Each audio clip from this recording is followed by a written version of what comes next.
kama namna na jinsi ambavyo tuliweza kuzungumza hapo mwanzo ya kwamba uongozi huwa unamfuata mtu na sio mtu kufuata uongozi. Yaani asili ya cheo huwa kinamfuata mtu. Hii ndio asili, inatoka nuni hiyo. Huwa inamfuata mtu na sio mtu kuweza kufanyaje? Kuweza kufuata. Kwa hiyo utakapoleta zile tamaa zako, basi jua kabisa utaenda kuharibia na wengine ambao wako mbali kabisa, hawahusiani na wewe. Aliuliza Imam Ali, ghadhab za Mwenyezi Mungu zimwapike, ya kwamba ma yufsidu amra alqaumi ya amiril mu'minin, ni yapi yanoharibu, yanayovuruga, yanayoondoa, yanayoharibu mambo ya watu? Ni mambo gani yanayoondoa mambo ya watu? Qala thalatha wa thalatha, ni matatu kwa matatu.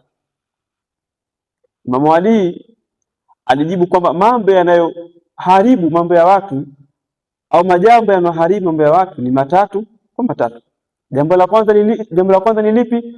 Wad'u saghiri makana al-kabir, kumweka mdogo nafasi ya mkubwa, kumtanguliza mdogo kwenye nafasi ya mkubwa.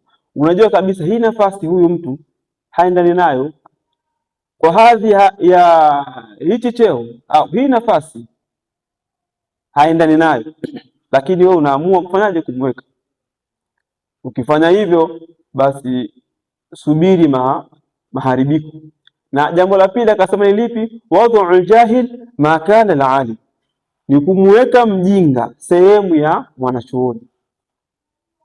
Mwanachuoni yupo, lakini kwa sababu ambazo unazifahamu wewe na kuzijua wewe, ukaona umweke mjinga kwa sababu ndiyo itakuwa ni sababu na ni vyepesi kwa wewe kuweza kumcontrol, basi jua kabisa subirini maharibiko.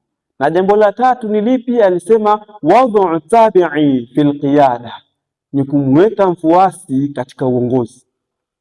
Yaani mfuasi wako unamweka katika uongozi. Ima mwanafunzi kumweka katika uongozi. Subirini maharibiko.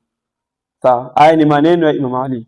Kama mtakapoona umma unaharibika, basi jueni kabisa kuna mambo matatu tayari nimeshakwisha kuyafanya. Jambo la kwanza ni kumweka mdogo katika nafasi ya mkubwa, na jambo la pili ni kumweka mjinga katika nafasi ya mwanachuoni, na jambo la tatu ni kumweka mfuasi ima mwanafunzi katika uongozi. Haya ni mambo ambayo yanayokwenda kuharibu umma. Ndio maana Mtume Muhammad sallallahu alaihi wasallam akasema, idha wusida al-amru ila ghairi ahlihi fantadhur saa.